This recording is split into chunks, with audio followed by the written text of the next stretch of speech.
Hello viewers, আসসালামু আলাইকুম। আপনারা দেখছেন ইয়োর সাগর। আজ আপনাদের মাঝে একটা কথা নিয়ে আসছি।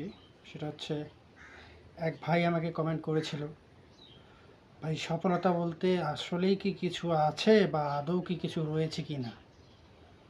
আমি সেই ভাইয়ের উদ্দেশ্যে এই ভিডিওটা তৈরি করলাম এবং তাকেই বলতেছি যে সফলতা বলতে যেটা আমরা বুঝি যে কোনো একটি জায়গা বা নিজ গন্তব্য স্থানে পৌঁছায় গেলে সে নিজেকে সফলভাবে বা মনে করে যে সে সফলতা অর্জন করেছে।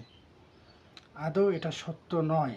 সফলতার কোনো ব্যাখ্যা থাকে না, বা সফলতা পেয়ে গেলে কোনো ফুল স্টপ বসে না।